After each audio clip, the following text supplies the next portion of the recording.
2021. How will you reflect on the last 12 months? I've definitely seen a change in myself. Did this year stand out like you expected, or has each day blended into the reality of a pandemic world constantly changing? I think we all want to hang up our masks for good. We all want to go back to what we consider normal. Instead of focusing on what held us back, we were able to prevent a lot of hospitalizations. Bags on. Today we want to recognize the stories of those who powered through. And this is not going to be a short-term thing. We're catching up with some of this year's most memorable people to see what fuels their journey forward. This is The Race.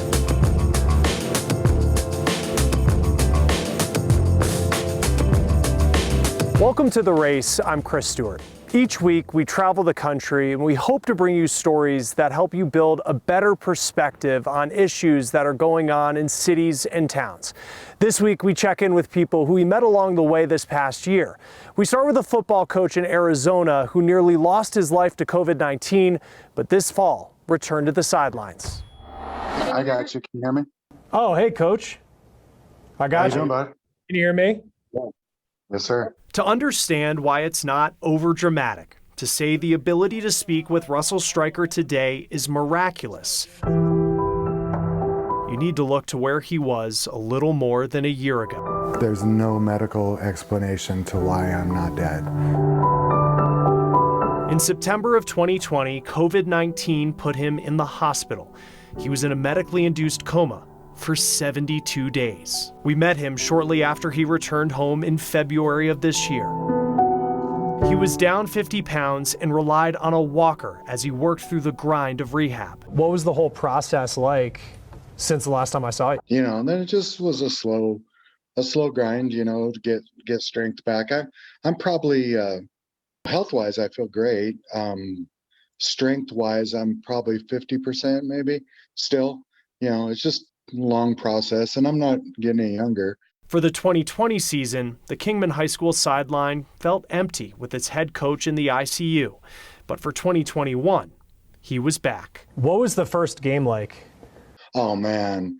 Yeah, the first game. So the first game was just a emotional roller coaster, you know. I was so happy to be back out there coaching again. And in Russell's first game back with his team, Kingman won. How do you reflect back on what you've been through and what it's taken to get to this point? You know, to be honest, I really don't think about it all that much. I'm kind of a forward thinker anyway, you know, so I don't really think too much about. While Russell has worked to erase the scars of COVID and move forward, there is one mark he will have on his body forever. I have to ask, is this a new tattoo that I saw? I saw you were doing it here. I wasn't sure if I remember that. Not bad boy out, huh? Can you read it? Yeah, what's that say? Hard to kill. And I told my wife that I was like, you know, I might not be the toughest guy, but I'm pretty freaking hard to kill, and I wouldn't mind getting that tattoo on my body at some point. A reminder of what it took to survive and what it takes to battle back.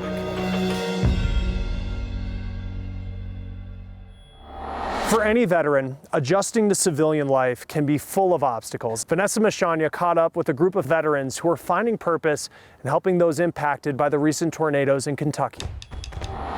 When Jeremy Harrell started Veterans Club 4 years ago in Kentucky, he wanted to make vets like himself feel able, connected, and understood. Let's get together, let's formalize a plan, let's go where people are hurting, and let's do the most good that we can.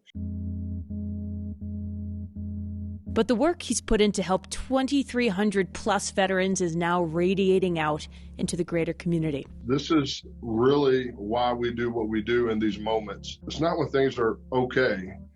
We kick in when things are not. After the tornadoes struck their home state the second week of December, members of Veterans Club immediately began to organize.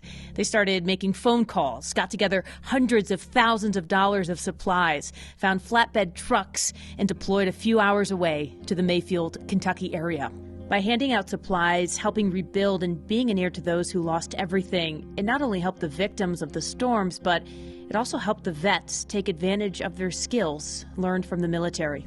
So what it did, outside of obviously blessing the folks there in Western Kentucky and developing these relationships, what it did for the veterans in the community who come alongside is it go, wait a minute, maybe everything I learned in the military wasn't negative thing, right? Wow, this was really cool what we were able to do as a team. And so we just felt like we were qualified to step in.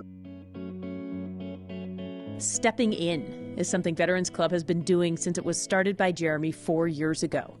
After being told his physical and mental scars from serving in Iraq would prevent him from leading the life he wanted to, he started building a community that would prove those voices wrong. We are all assets, and I got to remind people that. So then I thought, well, I'm going to do that. Like, I'm just going to make sure that people know that that's not the case, that you can do anything you want to do with the proper amount of support and the determination. From equine therapy to tiny homes for veterans without a roof over their head to seeing a need for female vet-specific programming, Jeremy aims to be the light at the end of any long stretch of darkness others like him might find themselves inside of.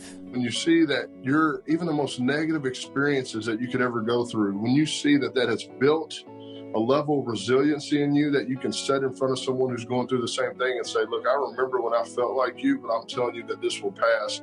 I promise you this won't kill you, and you will overcome this. As we approach the new year, the organization has plans to continue to grow and to serve both the veteran population and their neighbors in need. He encourages any veteran who may not have found their community to know that there is always a place for you in theirs. The harvest is plentiful, but the laborers are few, right? So we need good people to come alongside, but find a group of people who are doing what you're passionate about.